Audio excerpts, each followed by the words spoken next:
Very special good morning class once again. मैं Abhishek sir. आइए आज क्लास 9th में इंग्लिश की जो बिहेव की बुक है उसमें से जो फर्स्ट चैप्टर है हमारा द फन दे हैड, उसको मैंने विधिवत पढ़ा के वर्कशीट कंप्लीट करा के मीनिंग्स एंड क्वेश्चंस आंसर सब कंप्लीट करके आपको फॉरवर्ड कर दिए गए हैं। अब आप उसे अच्छे से तैयार करिए। आज उसी लेसन में, चूँकि हर लेसन में एक पोएम्स है, तो उस लेसन में जो the fun they had lesson है उसमें से एक पोएम है। देखिए, द रोड नॉट टेकन। ये एक बहुत ही इंटरेस्टिंग पोएम है। ये पोएम जो है इसको राइट किया है रॉबर्ट फ्रस्ट ने।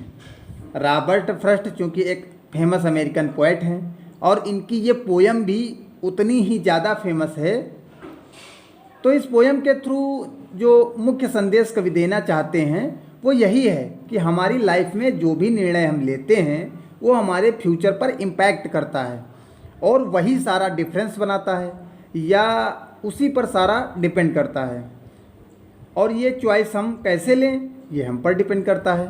तो आइए ज़्यादा देरी न करते हुए थोड़ा सा रॉबर्ट फ्रस्ट का जो जन्म है वो 1874 में हुआ था, यानी 1874 में, और इनकी मृत्यु 1963 या 1963 में हो गई थी। चलिए आइए लेसन का समरी एक्सप्लेनेशन देखते हैं हम अच्छे से। चलिए, two roads डाइवर्ड in A yellow would, ठीक है, and sorry I could not travel both. बहुत अच्छी पोयम है, अच्छा स्टेंजा है, ध्यान से अच्छे से हिंदी अर्थ देखेंगे इसका। Two roads divorced in A yellow would, पतझड़ की ऋतु में जंगल में एक स्थान पर दो सड़कें अलग अलग दिशाओं में जा रही थीं। दो सड़कें मतलब जैसे एक सड़क ये चली गई, दूसरी सड़क ये चली गई, बीच से रास्ता नहीं है, अलग अलग। जाने वाला अकेला व्यक्ति है। कवि कह रहा है कि पतझड़ की ऋतु में जंगल में एक स्थान पर दो सड़कें अलग अलग दिशाओं में जा रही थी। And sorry I could not travel both. खेद की बात यह थी कि मैं अकेला यात्री था और दोनों सड़कों पर यात्रा नहीं कर सकता था। And be one traveller long I stood. मैं बहुत देर तक खड़ा रहा। हैं, मैं बहुत देर तक खड़ा रहा।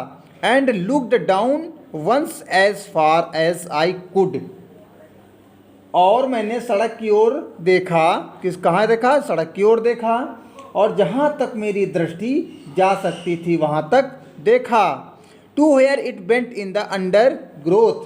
तब मैंने देखा कि यह पौधों और झाड़ियों के झुरमुट में गायब हो गई है और आगे दिखाई नहीं दी सड़क। सेकंड स्टंजा देखते हैं। Then took the other. फिर मैं दूसरी सड़क पर चल पड़ा। जस्ट एज फेयर, वह भी उतनी ही उपयुक्त थी। And having perhaps the better claim, और शायद ज़्यादा ठीक थी क्योंकि उस पर घास उगी हुई थी। Because it was grassy and wanted wear, क्योंकि उस पर घास उगी हुई थी उसी सड़क पर। तो as for that the passing there, वहाँ से गुजरने वाले राहगीरों ने how had worn them really about the same. दोनों सड़कों का समान रूप से उपयोग किया था। एंड बोथ, तीसरा स्टंजा देखें। And both that morning equally ले।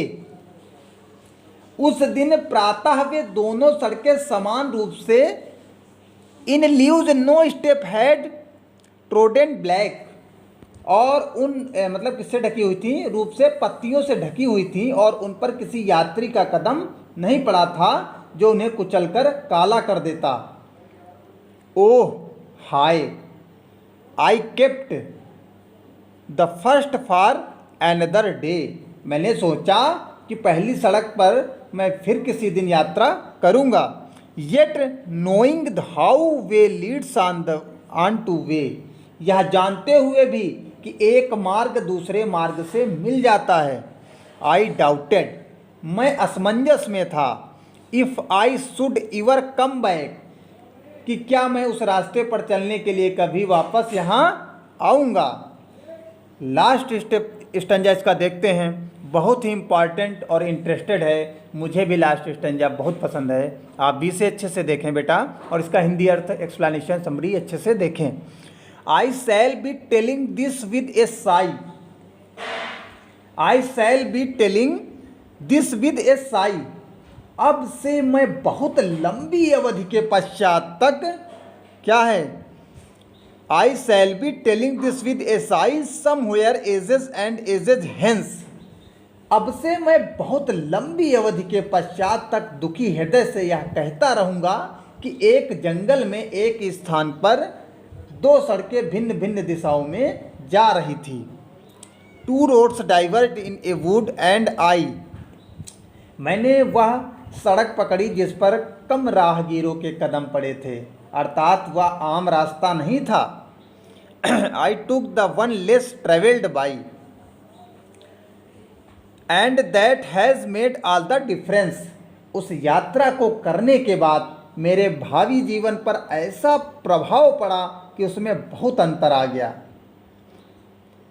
यदि हम सही विकल्प नहीं चुनते हैं तो भविष्य में पश्चाताप करना पड़ता है। आज ये पोयम यहीं पर समाप्त हो जाती है। इसकी जो वर्कशीट है मैं कंप्लीट करा के सेंड करूँगा। आप लोग अच्छे से इसकी तैयारी करें और इसका हिंदी अर्थ समझें। Thanks class.